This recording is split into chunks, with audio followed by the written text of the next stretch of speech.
E aí, pessoal, estamos aqui em mais um Café com Grana. Hoje eu tenho o prazer de ter a Heloísa Cruz aqui conosco. Elo, que já foi analista de alguns fundos de investimento, hoje ela toca o clube de investimentos dela e dá aulas sensacionais de valuation. Tudo bom, Elo? Tudo bom, Bela? Obrigada pelo convite. É uma delícia estar aqui e à disposição aí do seu grupo de vocês.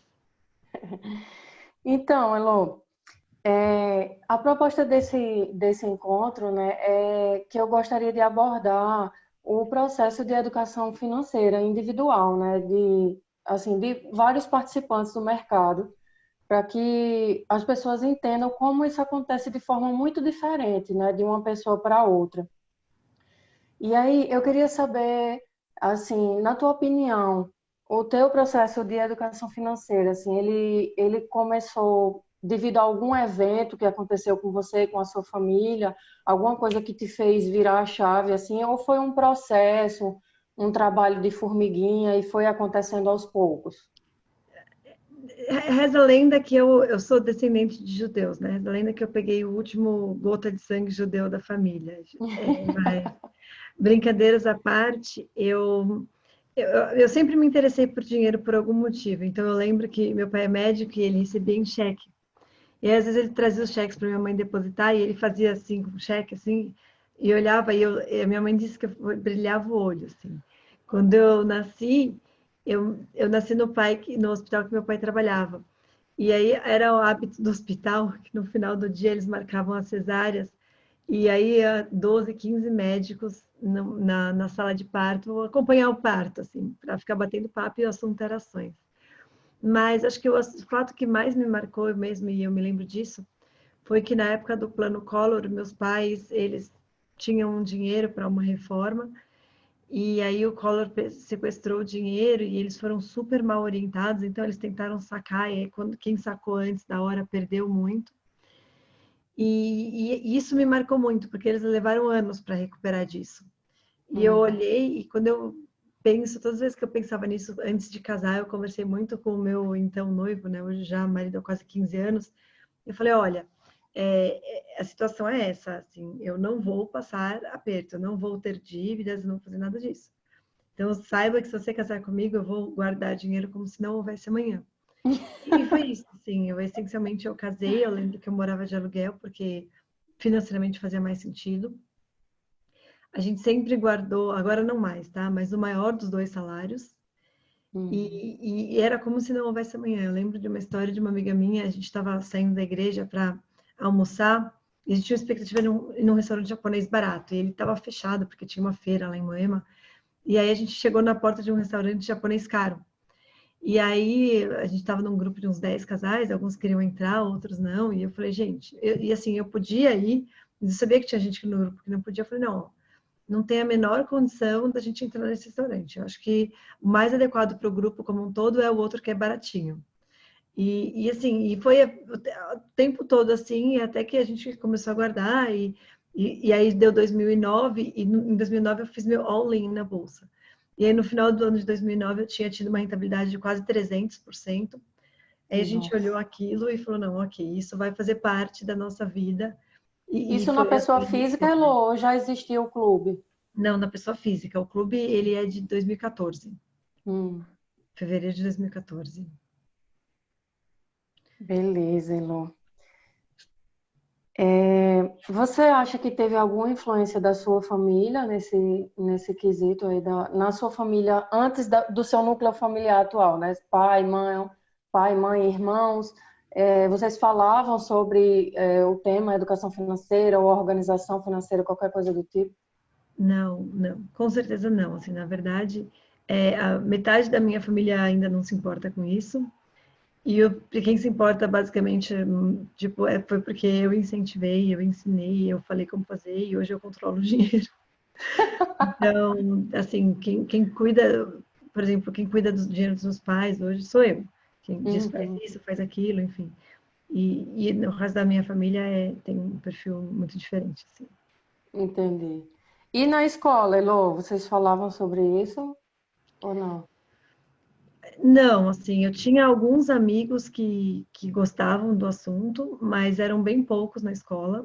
Na verdade, o que aconteceu foi que eu me formei e aí eu fui fazer faculdade, e aí dos meus amigos da faculdade, tem muitos que estão no mercado financeiro. Então, que entraram muito, junto comigo, você tem, por exemplo, o Breda, você tem o Alan da Trafalgar, você tem o Héctor da Trafalgar, você tem o Cássio da Molt, você tem o Christian da Absolute, tem, assim, muitos que são gestores, analistas ainda hoje. Então, no final das contas, a gente na época não falava, mas hoje a gente se encontra. Reza a lenda que o Dolinho é o Dolinho do Close Friends do Dolinho, ele é da minha turma também, só não sei quem é.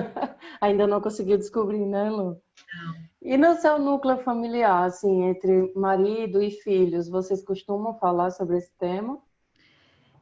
Assim, com o marido, sim. Na verdade, a nossa organização financeira familiar é a seguinte: o marido cuida do contas a pagar, contas a receber, me dá o que sobrou e aí o ativo líquido, assim, é por minha conta. Então, Aham. a gente discute muito pouco, ele não curte muito, o que é uma Não pena. gosta de investimentos, né? Assim, imagina, eu dou aula e tenho vários casais que fazem juntos e que discutem juntos teses. Então, eu adoraria, mas não acontece. E ele cuida da parte de pagar boleto, essas coisas, tudo é ele que faz. Então, eu cuido só da parte de investimentos. Uhum.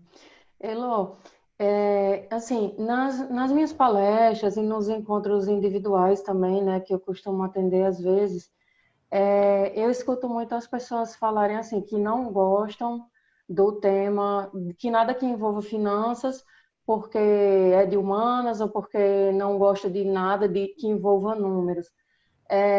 Você sempre foi a nerd de exatas e acha que isso tem a ver com a sua preferência por finanças ou isso não seria um pré-requisito?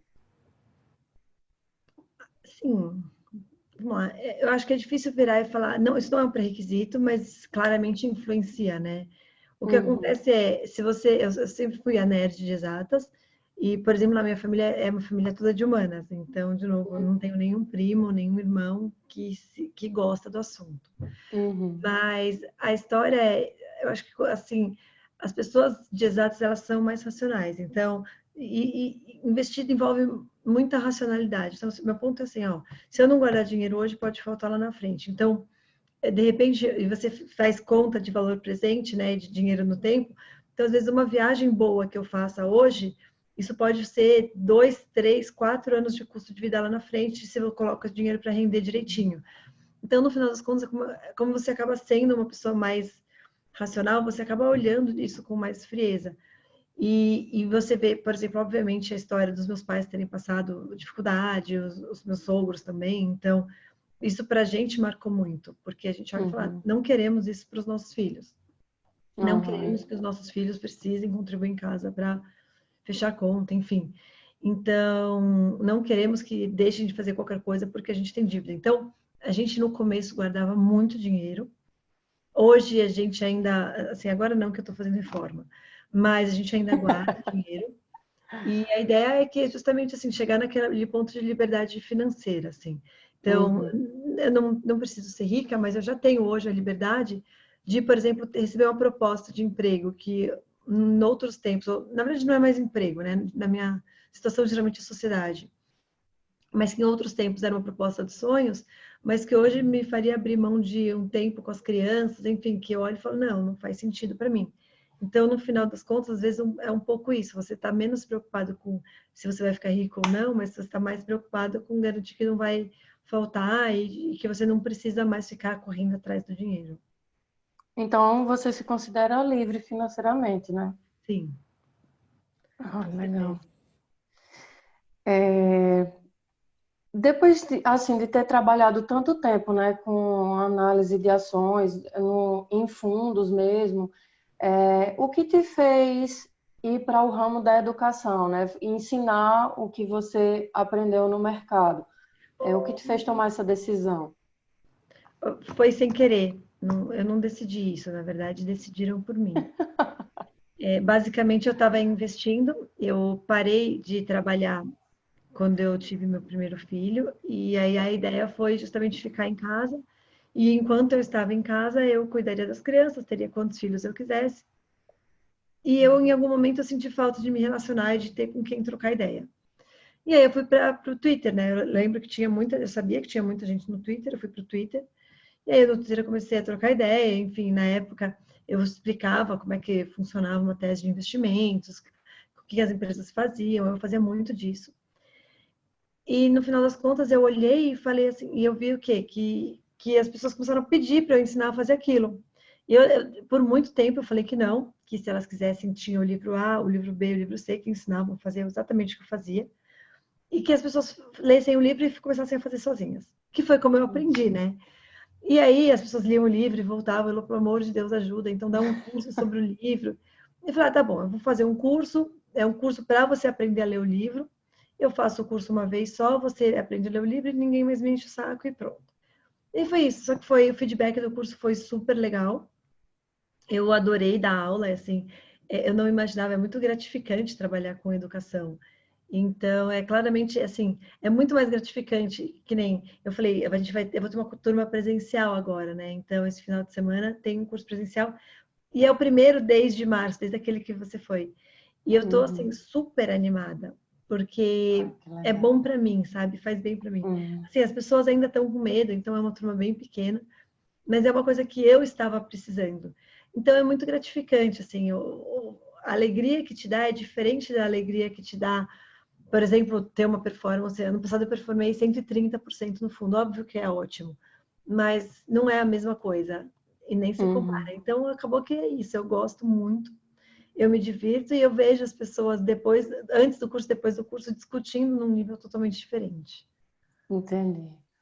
Então, a Elo gestora tem muito de educadora, né? É, na verdade, acho que a Elo educadora e a Elo gestora, elas se confundem, né? E aí, Elo, você acha que vai continuar com o ritmo, né, dos cursos depois que abrir o fundo? Ah, não, com Ou... certeza não. Eu acho que assim, uma coisa é eu estou cuidando do meu dinheiro de familiares, de amigos e fazendo isso de graça, outra coisa é estou sendo remunerada para cuidar do dinheiro dos outros, assim. Então, Uhum. a ideia é diminuir bastante o ritmo de curso, assim. Acho que foi legal. Quem queria fazer fez. Acho que não sei se vai ter muito assim, eu não sei como é que vai ser demanda daqui. Uhum. Mas a ideia é dar uma diminuída boa e focar no fundo. Beleza. Elo, você lembra qual foi o seu primeiro investimento?